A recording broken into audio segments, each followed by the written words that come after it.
The first time I laid eyes on Michael was at a college seminar. We were both there for extra credits, though our paths were quite different. He was a business major, while I was pursuing literature. I was drawn to him from the moment he raised his hand and posed a challenging question to the professor.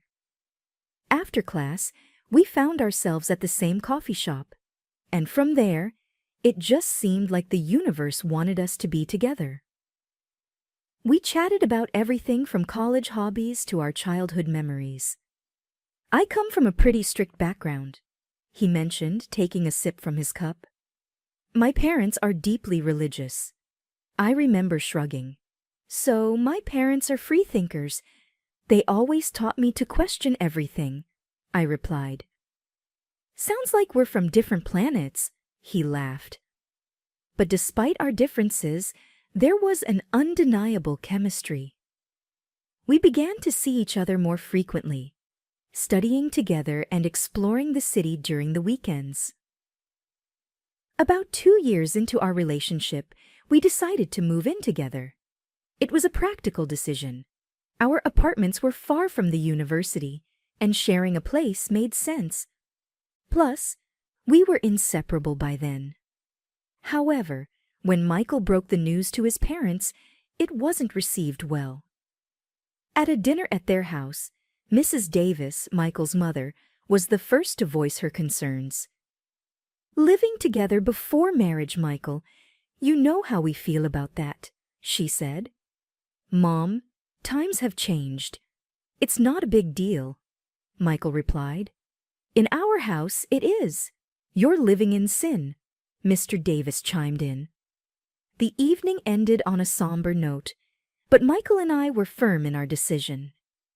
We found a cozy apartment close to campus and moved in. Days turned into weeks, weeks into months, and our bond grew stronger. But the strain with his parents was always in the background, like an old radio playing a sad tune. One evening, as we were settling into our new life, there was a knock on the door. It was Mrs. Davis, holding a pie. "I thought I'd come by and see how you two are doing," she said, looking around with a critical eye. "We're doing great, Mrs. Davis," I replied, trying to be cordial. She sat down, placing the pie on the table. "This is all temporary, right? You'll get married soon," she said. Michael cleared his throat. "We haven't decided that yet, Mom." As days turned into weeks and weeks into months, the constant pressure from Michael's parents started to weigh on us. Our once carefree dates and movie nights began to have a shadow, the looming expectation of marriage. One evening, while we were making dinner together in our tiny kitchen, Michael broached the subject. "Lizzie, have you ever thought about, having a wedding?" he asked. I looked up from chopping the vegetables, surprised. "Like for us? Are you proposing?" He smiled awkwardly, rubbing the back of his neck. "Not exactly. I mean, yes, I want to marry you someday, but right now it's more about my parents. Maybe if we had a ceremony, they'd back off." "So you're saying a wedding without the legal paperwork?" I asked. He nodded. "Just a thought. We can invite friends, make it a fun day. My parents get their wedding, and we get some peace." It wasn't the romantic proposal I'd imagined, but I understood his reasoning. "All right," I said slowly. "But on one condition, we do it our way. No big church wedding, just something small and intimate." Michael grinned, relief evident on his face. "Deal." The next few weeks were a whirlwind of preparations. We chose a beautiful outdoor venue, invited our close friends and family, and planned a simple but heartfelt ceremony. When we broke the news to his parents, their reaction was surprisingly subdued. "An outdoor wedding?" Mrs. Davis asked, raising an eyebrow. "Well, it's unconventional, but if it means you two are taking the next step, I suppose we can support it." Mr. Davis added, "As long as you're committed to each other, that's what matters." The day of the wedding was sunny and bright. I wore a simple white dress, and Michael looked dashing in his suit. Our friends cheered, and even Michael's parents seemed genuinely happy. During the reception, Mrs. Davis pulled me aside. "Lizzie, I want to apologize," she began, her voice soft. "I know we've been hard on you two, but seeing you together today..." I realized that love is what truly matters. I smiled, touched by her words. "Thank you, Mrs. Davis. That means a lot." The day ended on a high note, with everyone dancing and celebrating our love. It felt like we had finally won Michael's parents over, and I hoped this would be a fresh start for us. But as days passed, their daily visits began. They'd drop by unannounced, often with unsolicited advice or thinly veiled criticisms. It was as if the wedding had given them a free pass to interfere in our lives. One evening, as Michael and I were unwinding after a long day, there was a knock at the door. Opening it, I found Mrs. Davis holding a casserole dish. "Just thought I'd drop off some dinner," she said with a smile that didn't quite reach her eyes. "Thanks," I replied, taking the dish. "But you know you don't have to do this." She waved a hand dismissively. "It's no trouble. I just thought since you're always so busy, you might not have time to cook." I forced a smile, sensing the underlying judgment. "We manage, but thanks anyway." As the door closed, I sighed deeply. Michael wrapped an arm around me. "It'll be okay?" he whispered. It started with subtle comments, the not-so-innocent questions. "Why is the house so messy?" Or, "Have you considered cooking something more nutritious?" Mrs. Davis would ask, her tone dripping with faux concern. One day, I came home from work exhausted to find her in our living room, reorganizing our bookshelves. "Mrs. Davis, what are you doing?" I asked, taken aback. She looked up as if it was the most natural thing in the world. "Just thought I'd help tidy up a bit. These shelves looked so cluttered." Michael entered from the kitchen, holding 2 cups of tea. "Mom's just helping out, Lizzie," he said, trying to play mediator. I took a deep breath, my patience waning. "This is our home, Michael. We didn't ask for help." Mrs. Davis pursed her lips, her eyes watering. "I'm just trying to be helpful after all. Now, we're family." Days like these became more frequent. They'd pop by without notice, giving advice we never asked for, criticizing decisions we'd made together as a couple. It was clear they no longer saw boundaries. One evening, after a particularly trying visit from his parents, Mikhail and I sat down for a heart-to-heart. "Mikhail, this has to stop," I began, my voice trembling with frustration. "I can't live like this, feeling like I'm constantly being judged in my own home." He ran his fingers through his hair, looking equally stressed. "I know, Lizzie. It's just, they're my parents. I don't know how to tell them to back off without hurting their feelings." "But what about our feelings? Our peace of mind? We can't keep sacrificing that for them." A week later, we invited them over for dinner, deciding to address the issue head-on. The evening started off pleasantly enough. We chatted about work, friends, and the latest news. But as the main course was served, I took a deep breath and dove in. "Mrs. Davis, Mr. Davies, we invited you over because there's something we need to discuss," I began, trying to keep my voice steady. Mr. Davis looked up, his fork pausing mid-air. "What's the matter?" "It's about the frequent visits and, well, the constant input on our lives," I continued. Mrs. Davis looked taken aback. "We're just trying to help." Michael took over. "Mom, Dad, we appreciate that you care, but it's becoming overwhelming. We need some space to live our lives, make our mistakes, and grow together." Tears formed in Mrs. Davis's eyes. "After all we've done for you, this is how you repay us?" Mr. Davis added, his voice stern. "We're just looking out for you. It seems Lizzie here doesn't appreciate family," Mrs. Davis said. Her tone hurt. I felt a pang of guilt, but stood my ground. It's not about appreciation. It's about respect. Respect in our boundaries and our choices. The room grew silent, the tension palpable. Mrs. Davis dabbed at her eyes with a napkin, her shoulders shaking. "We just wanted to be part of your lives. I never thought it had come to this." Michael looked torn, his loyalty divided, but he held firm. "Mom, we love you, but this is our life. We need you to understand that." The evening ended with Mrs. Davis in tears, Mr. Davis looking disappointed, and an unspoken agreement that things had to change. As they left, I felt a mix of relief and dread, wondering what the future held for our relationships. Days after the confrontation, the house felt unusually quiet. The constant visits had stopped, but the silence was both a relief and a curse.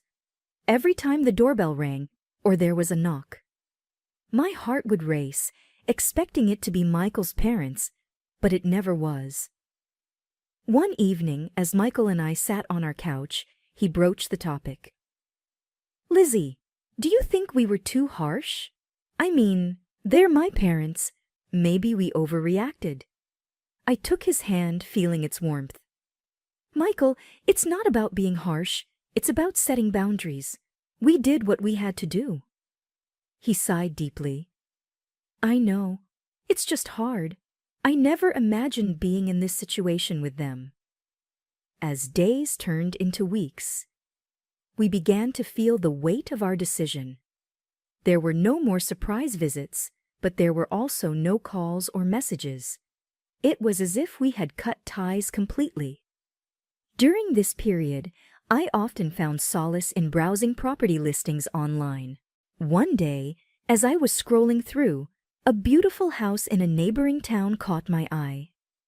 It had a large garden, a spacious living area, and most importantly, it was far away from our current life. "Michael, come look at this," I called out. He joined me, peering at the screen. "Wow, it's beautiful. But why are you looking at houses?" I hesitated, choosing my words carefully. "I was thinking maybe it's time for a fresh start. Somewhere new where we can create our own memories, away from all this drama." He looked surprised. "You mean move? Leave everything behind?" I nodded. "It's drastic, I know. But maybe it's what we need." We discussed it at length, weighing the pros and cons. The idea of starting anew was enticing, but also terrifying. Yet the more we talked, the more it felt right. A few weeks later, we visited the house. It was even more beautiful in person, and the neighborhood seemed perfect. After much consideration, I decided to use the money I had inherited from my grandmother to buy it. The day we signed the papers, I felt a mix of emotions. Excitement for the new beginning, but also sadness for what we were leaving behind. The move went smoothly, and soon we were settling into our new home. It felt like a dream. The peace and quiet were just what we needed. One evening, as we were enjoying a quiet dinner in our new dining room, Michael said, "Lizzie, I think this was the best decision we ever made." I smiled, feeling content. I think so too. The first few months in our new home were like a dream. The mornings were quiet, filled with the chirping of birds, and the evenings brought a calm, tranquil energy. Michael and I fell into a comfortable routine, enjoying the privacy and peace that our new surroundings provided. The past seemed like a distant memory, and the attention that once surrounded our lives had all but disappeared until one fateful day. I was in the kitchen preparing dinner when the doorbell rang. Michael went to answer it. I heard murmurs and then a familiar voice. My heart sank. It was Mrs. Davis. I walked to the entrance, my face revealing my shock. There they were, Mrs. and Mr. Davis, suitcases in tow, standing at our doorstep. "Mom? Dad? What are you doing here?" Michael asked, his voice filled with surprise. Mrs. Davis smiled a bit too sweetly. "We missed you, dear, and we thought, why not pay a visit?" I tried to keep my composure. "It's unexpected," Mr. Davis chimed in. "We just wanted to see where our son is living now. Is that so wrong?" Michael seemed torn. "Of course not, but a heads up would have been nice." Mrs. Davis looked around, her eyes scanning our home. "Oh, what a lovely place you have here. Much nicer than the old one." I bristled but said nothing. The visit turned into a stay. One night became 2, then 3. They began to settle in, making themselves comfortable, much like they had in our previous home. One evening, after dinner, I pulled Michael aside. "Michael, we can't go down this road again. We moved to escape this." He sighed. "I know, Lizzie, but they're my parents. I can't just throw them out." "Then what? Let them take over our lives again?" Mrs. Davis, who seemed to have overheard our conversation, walked over, her eyes welling up with tears. "Is that how you feel, Michael? That we're a burden?" Michael looked helplessly at me, then back at his mother. "Mom, it's not like that. We just wish you had told us you were coming." She sniffled. "We just wanted to be close to our son, but it seems we're not welcome here either." I had a sinking feeling when I heard Michael's parents mention they'd made a decision about their living situation. The two of us had recently been discussing the matter privately, hoping to find a delicate way to address the issue. Now it seemed the matter was going to be thrust into the open. "Lizzie, Michael," Mr. Davis began, "we have some news." Michael shifted in his seat, already sensing what was coming. "Go on," he prompted. Mrs. Davis, trying to sound cheerful, said, "We've sold our house. We realize there's no need for it when we have such a lovely family home here with you two." My eyes widened in shock. "You did what?" "We wanted to be closer to you both," Mr. Davis explained, looking earnest. Mrs. Davis looked hurt. "We are family. Why wouldn't you want us here?" I took a deep breath and said what I'd wanted to say for a long time. "This house, it's mine.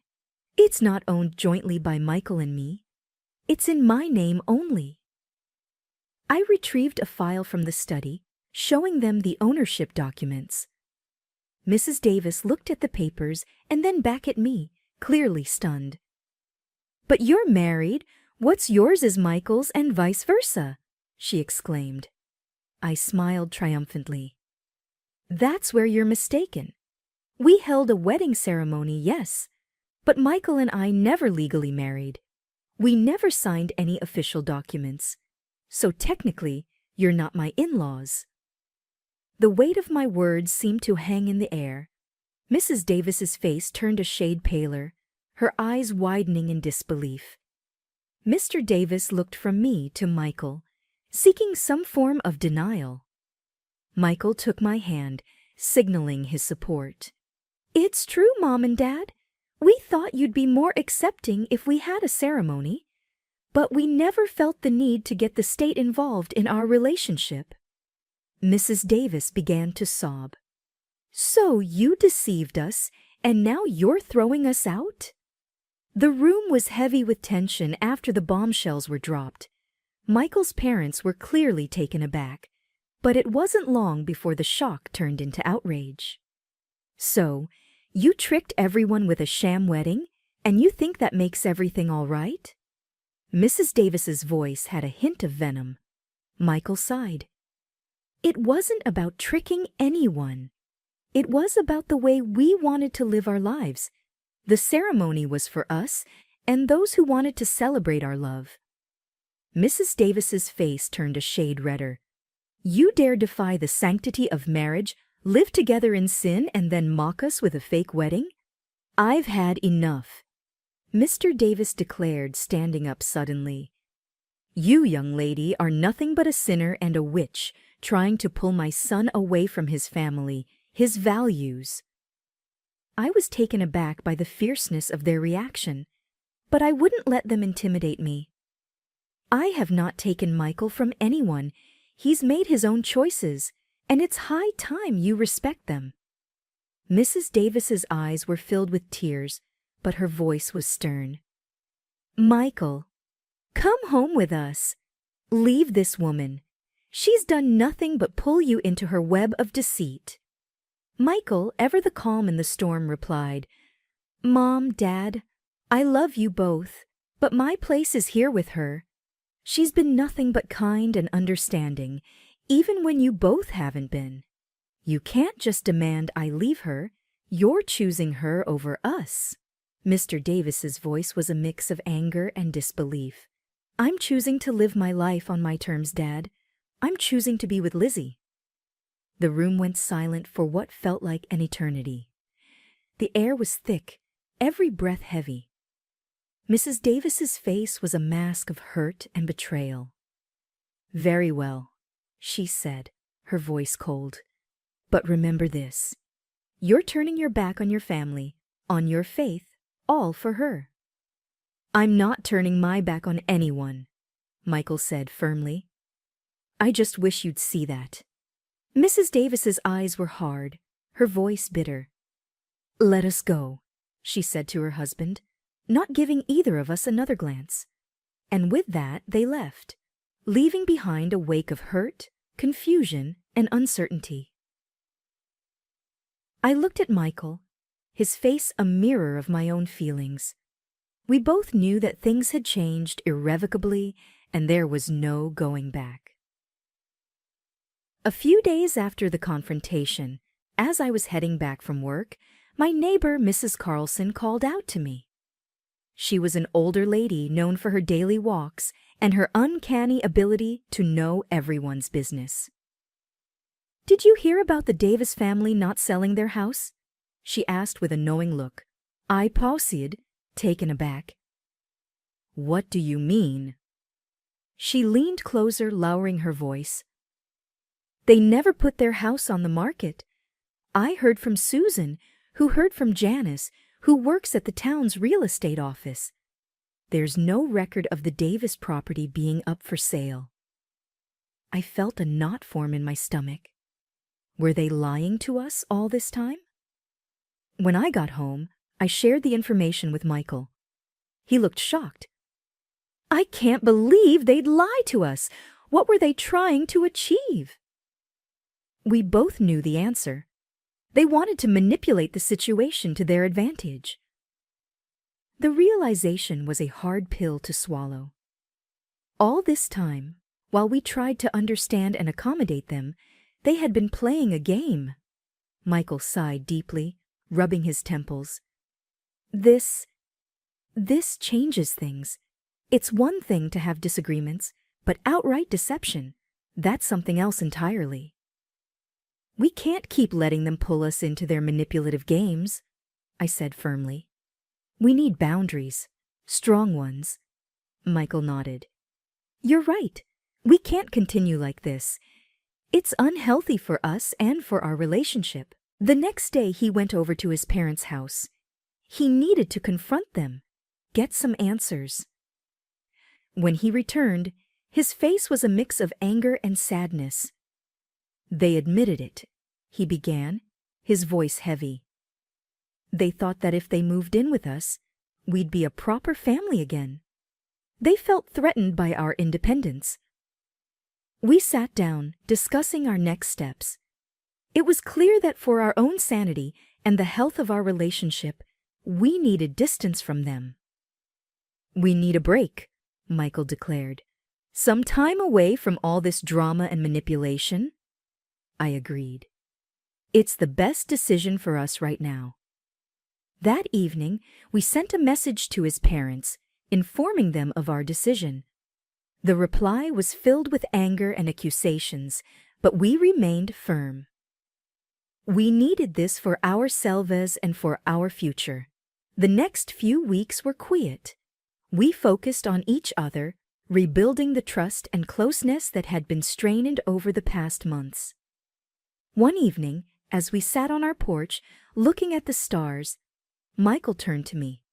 "Thank you," he whispered, "for standing by me, for fighting for us."